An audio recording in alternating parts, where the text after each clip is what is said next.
Dr. John G. Burrows was born February 4th, 1843, in Grundy County, Tennessee. He was the fifth child of seven born to his parents, John G. Burrows and Rosanna Myers.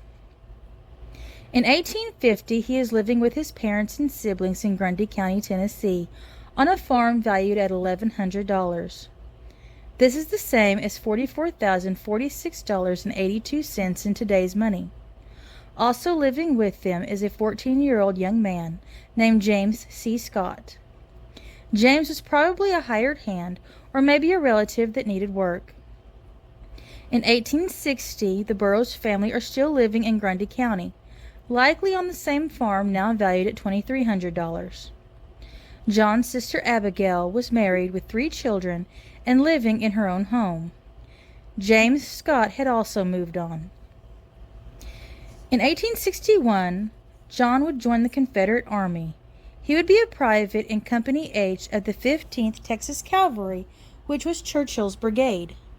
Companies were usually recruited from a single locality. Companies consisted of 80 to 100 men at the start of the war.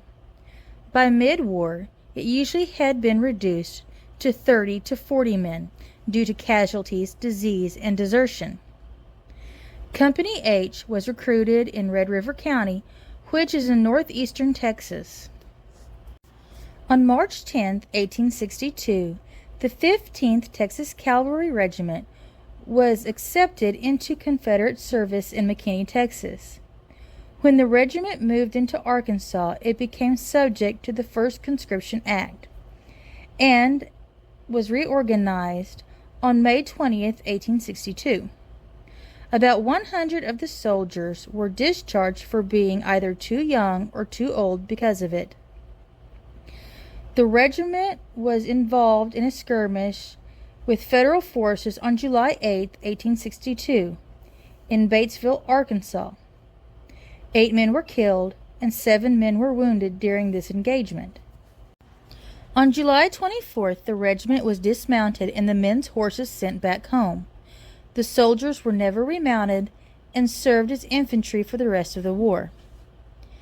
In late fall of 1862, the 15th Texas Cavalry was ordered to garrison at Arkansas Post.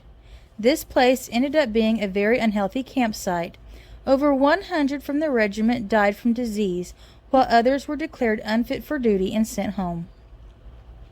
The Battle of Arkansas Post, which is also known as the Battle of Fort Heiman, was fought from January 9th to 11th, 1863. This was part of the Vicksburg Campaign. In December of 1862, Major General William Tecumseh Sherman left for an expedition against Vicksburg. He left without Major General John A. McClelland because neither Major Generals Halleck nor Grant trusted McClelland.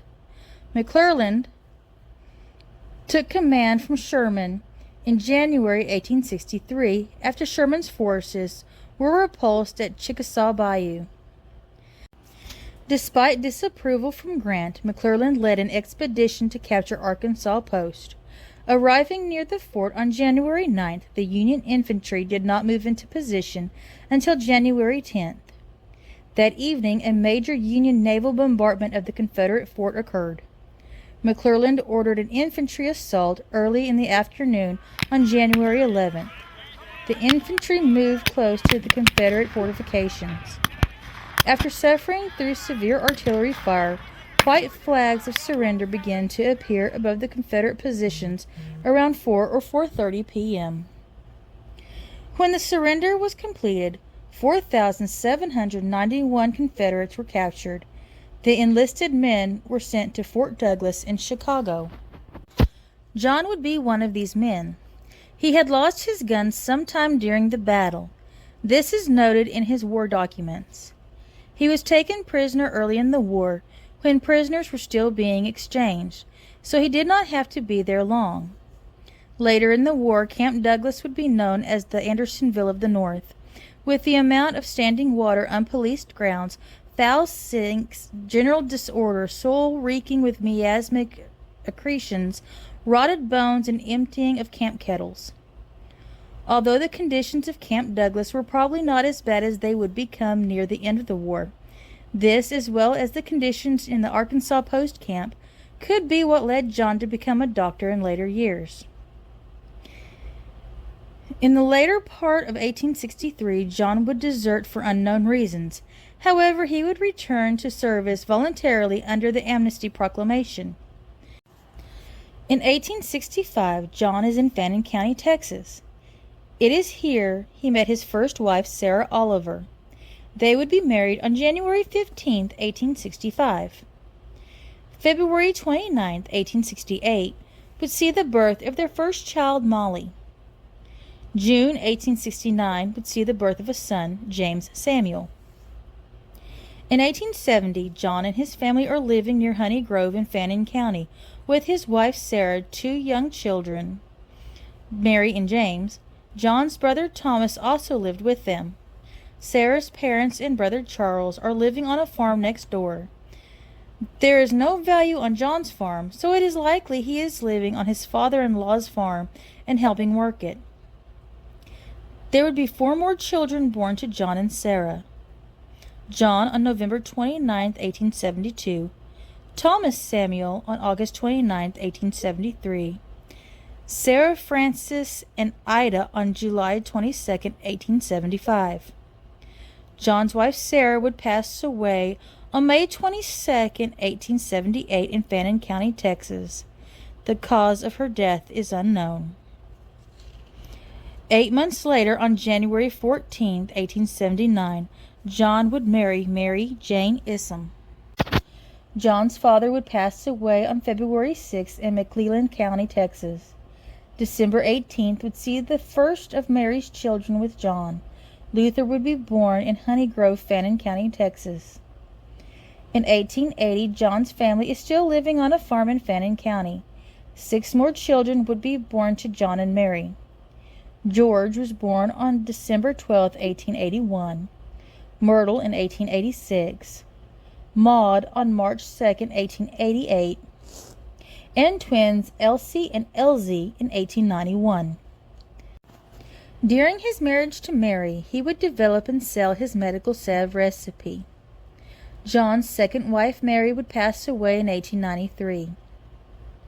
She suffered from asthma, and they had planned to go to New Mexico because of her condition. But she passed before they could. On July 8, 1898, John would marry yet again. He would marry Elizabeth Lizzie Moyer. She was the widow of Harmon Delas Bartlett. She had 5 living children when she and John wed. They were close in age to John's youngest 5. In 1900, John and Lizzie are living next door to John Jr. and his family, including 2 brothers-in-law, his mother-in-law, and 2 nephews. They were living on farms in the Chickasaw Nation in Indian Territory.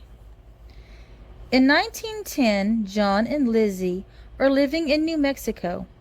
Rosa and Elsie were still living in the household helping on the farm. General Lee lived next door working on his farm. Lizzie had lost another child. John would pass from this life on May 12, 1914, in Portals, Roosevelt County, New Mexico. He is buried in the Eland Cemetery in Roosevelt County, New Mexico.